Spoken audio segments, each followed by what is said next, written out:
Welcome to Pankaj Sharma classes. चलिए exercise 3.2 10th class pair of linear equation in two variable का question number 5 करते हैं।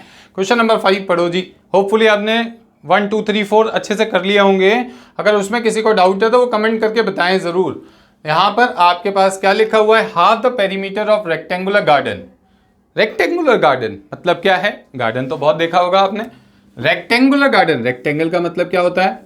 इस तरीके से एक फिगर जिसके पास अपनी एक लेंथ होती है, यहां से यहां तक की अगर लंबाई नापोगे तो उसको मान लिया आपने x मीटर, और जिसकी अपनी एक विड्थ भी होती है इसको आपने मान लिया y मीटर। तो ये हो गया जी रेक्टेंगुलर गार्डन। गार्डन आपका आ गया। Whose length is 4 metre more than its width. ये बात हो गई कि जो लेंथ है वो विड्थ से 4 ज्यादा है। बिल्कुल ठीक है। और इसका जो हाफ पेरीमीटर है वो 36 मीटर है। उसके बाद में find the dimensions of the garden. Dimensions का मतलब होता है उसकी लेंथ और ब्रेड्थ निकालना। अब सबसे पहले जब आप इसका सॉल्यूशन करोगे ना बेटा, तो लिखोगे let the length of garden be x metre and the breadth मान लो या विड्थ मान लो, एक ही बात होती है, of the garden be y metre. अब ध्यान से देखो, अकॉर्डिंग टू क्वेश्चन आप क्वेश्चन के अकॉर्डिंग यहां पे चलोगे और अपनी इक्वेशंस बनाओगे। अब सॉल्यूशन मतलब डायमेंशंस निकालनी है, तो आपको अभी तक हमने x और y की वैल्यूज निकालना इस चैप्टर में सिखाया नहीं है। अगली एक्सरसाइज से आप सीखना शुरू करोगे। अभी आपको x और y की वैल्यू निकालनी है तो वो सिर्फ और सिर्फ ग्राफ की मदद से निकालोगे। तो देखेंगे जरा ग्राफ की हेल्प से हम कैसे और किस तरीके से यहां पे निकाल पाते हैं और कैसे हम इसको समझेंगे। तो अकॉर्डिंग टू क्वेश्चन आप देखोगे तो यहां पे उसने क्या बोला है, half the perimeter of garden. ये रेक्टेंगुलर गार्डन है, इज इक्वल्स टू कितना दिया, 36 मीटर दे दिया। ये बात आपके पास यहां पर गिवन हो गई। हाफ द पेरीमीटर, रेक्टेंगल का पेरीमीटर क्या होता है वो आपको याद होना चाहिए, 2l+b होता है। इज इक्वल्स टू आपने क्या लिख दिया, 36। ये तो टोटल पेरीमीटर होता है। हाफ करने का मतलब उसको 2 से डिवाइड कर दोगे। हाफ का मतलब क्या होता है, 2 से डिवाइड कर देना। अब l लेंथ की जगह आप क्या लिखोगे बेटा, x लिखोगे, और विड्थ की जगह आप क्या लिखोगे, y लिखोगे। और ये 2 से 2 क्या हो गया, कैंसिल हो गया। इसलिए आपके पास में x + y is equals to कितना आ गया, 36 आ गया। इस इक्वेशन को प्रॉपर फॉर्म में लिखोगे तो x + y - 36 is equals to 0। ये आपकी फर्स्ट इक्वेशन हो गई या नहीं हो गई? ये बात क्लियर हो गई। पहला केस आपको समझ आ गया। सेकंड में क्या कहता है, जिसकी लेंथ उसकी विड्थ से 4 ज्यादा है, 4 मीटर ज्यादा है। अब ध्यान से देखिए, यहां पर भी आप लिखोगे length is 4 metre more than its width. अब ध्यान से देखो, इसका मतलब लेंथ आपकी x है और विड्थ आपकी y है। क्या दोनों बराबर है? क्या x और y दोनों बराबर है? क्या क्वेश्चन के अकॉर्डिंग बराबर तो नहीं है। छोटा कौन है? विड्थ छोटी है क्योंकि लेंथ ज्यादा है। ध्यान से समझो, ये कोई कंपलसरी नहीं है कि हमेशा लेंथ ज्यादा होगी। क्वेश्चन पढ़ के पता चलता है length is 4 metre more than its width. तो आपने क्या करना है, छोटे वाले में 4 मीटर ऐड कर देना है। वो कहता 40 मीटर ज्यादा है तो आप 40 ऐड करते, वो कहता 400 मीटर ज्यादा है तो 400 ऐड करते। अब इस इक्वेशन को प्रॉपर देखोगे तो x - y - 4 इक्वल्स टू 0। ये आपके पास आपकी कौन सी इक्वेशन बन गई, सेकेंड इक्वेशन बन गई।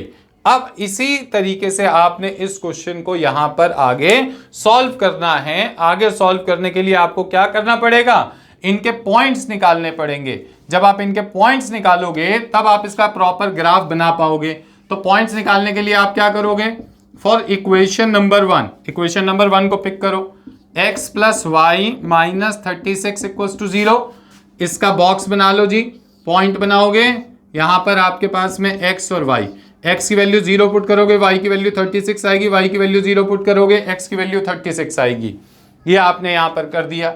अब सेम बात आप यहां पे करोगे फॉर इक्वेशन नंबर किसके लिए करोगे बेटा, 2 के लिए। 2 वाले के लिए जब आप करोगे तो आपके पास x minus y minus 4 equals to 0।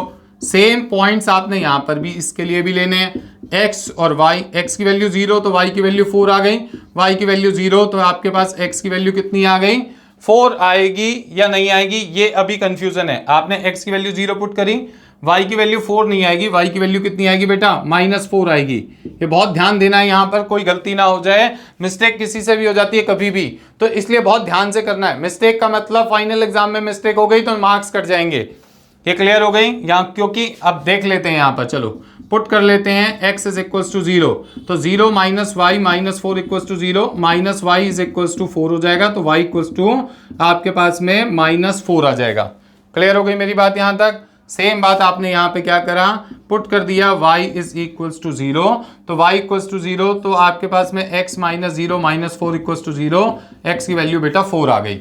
तो होपफुली आपको समझ आ गया कि हमने किस तरीके से इसके हमने यहाँ पर पॉइंट्स को निकाला है। जब आपको ये क्लियर हो गया कि हमने पॉइंट्स किस तरीके से निकाले हैं, तब अब हम इसका क्या बनाएंगे, ग्राफ बनाएंगे, ताकि ग्राफ से हमें ये पता चल सके कि हमारी x की और y की वैल्यू क्या आएगी।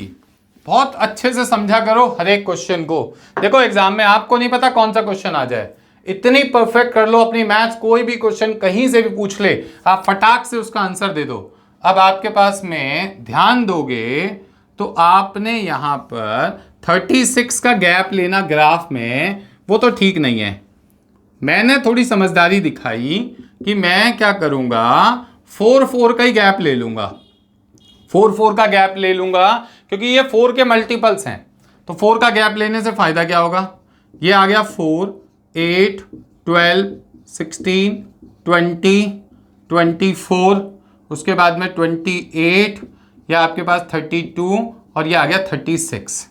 सेम बात यहाँ पर भी ले लो, 4 ले लोगे, 8, 12, 16, 20, 24, 28, 32 और यहाँ पे आपका आ गया 36। इसको थोड़ा और बढ़ा लो, ऊपर कर लो, कोई दिक्कत नहीं है। उसके बाद में y की वैल्यू जो है वो -4 तक भी जा रही है, तो यहां पर आपके पास में आ गया -4, इसको भी ले लो -4, गैपिंग आपने 4 की ले ली। अब ध्यान से समझो, 0, 36, 0 और 36 ये आ गया पॉइंट। पॉइंट का नाम देना ज़्यादा आसान रहता है, तो इसका नाम आपने A दे दिया, इसका B दे दिया, सेम तो है नहीं, तो इसका नाम आपने C दे दिया, इसका नाम आपने D दे दिया, तो ये आपका A पॉइंट हो गया। 36,0 ये आपके पास में B पॉइंट हो गया। दोनों से एक लाइन पास आउट होगी, तो ये आपने अपने ग्राफ में बना दी लाइन। इसका नाम लिख दोगे यहाँ पर x plus y minus 36 is equal to 0। Same बात आगे बढ़ते हैं, x की वैल्यू 0 है, y की वैल्यू कितनी है, -4, ये आ गया, ये आपका पॉइंट हो गया C। अब x की वैल्यू 4 है और y की वैल्यू 0 है, तो ये आपके पास पॉइंट हो गया, ये वाला पॉइंट हो गया D। तो जब आप यहाँ से ग्राफ ड्रॉ करोगे तो ये इस तरीके से यहाँ से ग्राफ ड्रॉ होके इधर चला जाएगा। बात समझ आ गई मेरी यहाँ तक। अब आपके पास में यहाँ पर क्या होगा कि अब क्या है, ये पॉइंट ऑफ इंटरसेक्शन जो है ना, यही डिसाइड करता है कि आपकी x की वैल्यू क्या आएगी और y की वैल्यू क्या आएगी। पॉइंट ऑफ इंटरसेक्शन जब आप यहां से परपेंडिकुलर ड्रॉ करोगे तो वो आपका गिर जाएगा 20 पे। जब आप अपना ग्राफ में बनाओगे ना तो ये प्रॉपर बनेगा।